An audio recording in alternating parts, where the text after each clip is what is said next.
Break के बाद खुश आमदेद।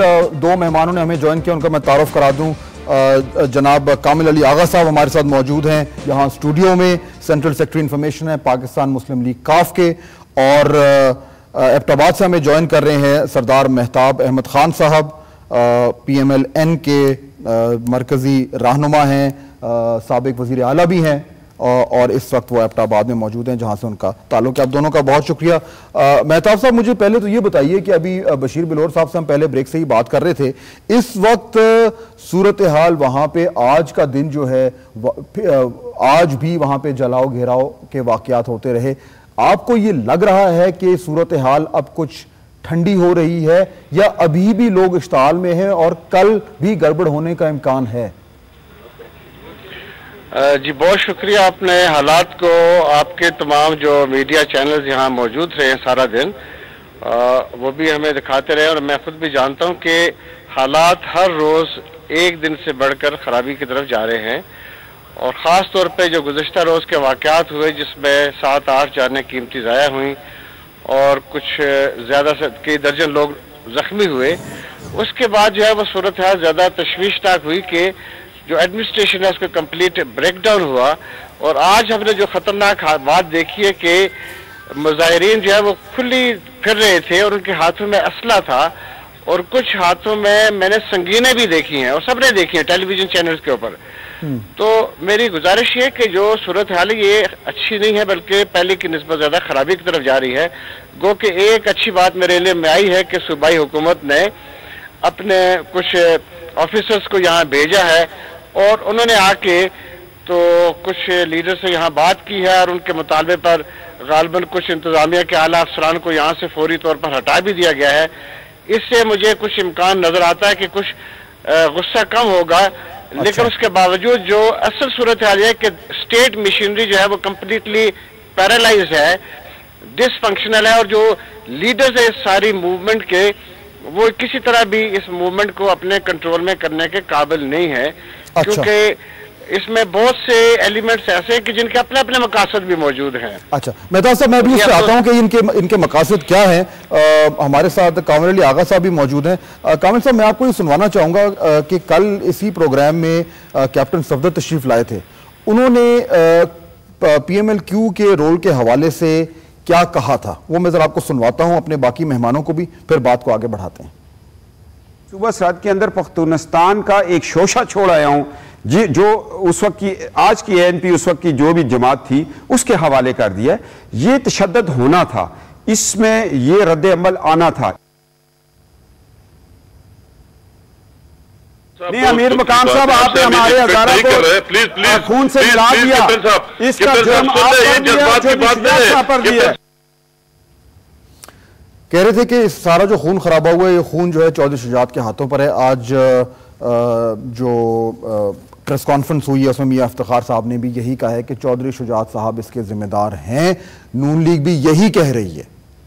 फवाद देखें, बात यह है कि ये लीडरशिप नहीं होती जो सिर्फ ये सोचे कि आज का दिन कैसे गुजरेगा, वो विजन वाली लीडरशिप नहीं होती।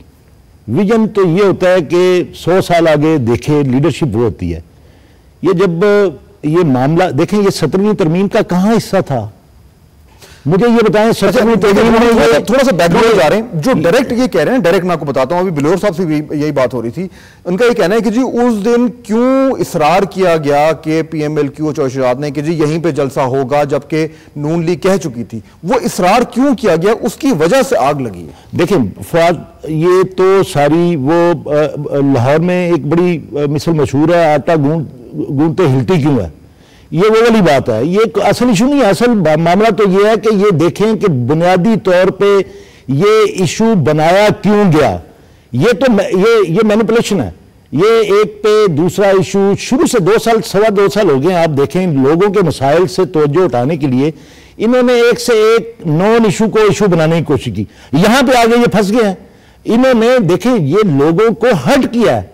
पख्तूनख्वा, देखें पख्तूनख्वा एक नजरिया था जिसको दफन किया गया एक रेफरेंडम के जरिए। इसकी एक तारीख है, ये 12-14 साल एक पहले सुर्खपोश तहरीक चली, उसके बाद पख्तूनख्वा का पख्तूनिस्तान, ग्रेटर पख्तूनिस्तान का नारा लगा, फिर इस सूबे को पख्तूनख्वा का नाम दिया गया, फिर उसमें नाकामी के बाद फिर हिंदुस्तान के साथ शामिल करने की बात की गई, उस पर रेफरेंडम हुआ, रेफरेंडम भी एक साजिश थी। अच्छा, ये असल में ये जो आप सोच रहे थे उस वक्त भी 47 में भी ये सोच रहे थे कि इस तरीके से हम डिफीट दे देंगे तरीके पाकिस्तान को, वो तो लेकिन डिफीट हुई। अभी जो हमारे सामने है ना काबिल साहब, वो ये है कि इस सूरत हाल को कंट्रोल कैसे करना है। लेकिन ये देखना, ये तो ये होना बिल्कुल गलत कह रहे हैं और ये फिर वही सियाल वाली बात कर रहे हैं, ये बिल्कुल तारीख को मसख कर रहे हैं। ये जो कुछ कह रहे हैं कमाल है, इनको जरा समझाएं कि अकल की बात करें।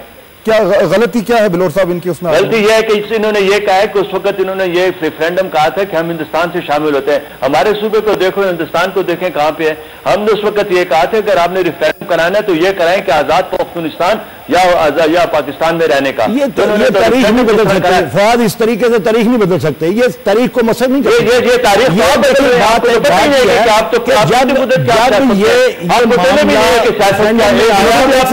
रेफरेंडम के बाद भी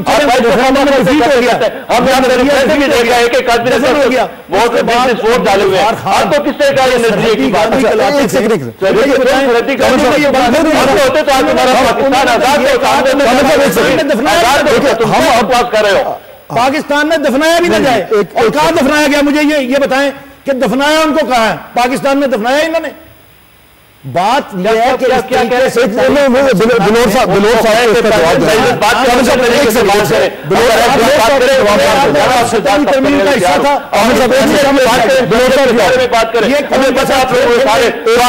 अब आप जब आज आप ऐसी बातें करते हो, एमपी को कहते हैं जिन्हें हमेशा शायद अपने रूल ऑफ लॉ के लिए, डेमोक्रेसी के लिए कभी ज्यादा कुर्बान किए, और तुम लोगों ने हमेशा तलवे चाहते हैं मार्शल एडमिनिस्ट्रेटर को, तुम लोग ऐसी बातें करते हो। आप लोग तो अभी भी पाकिस्तान को तस्लीम नहीं करते।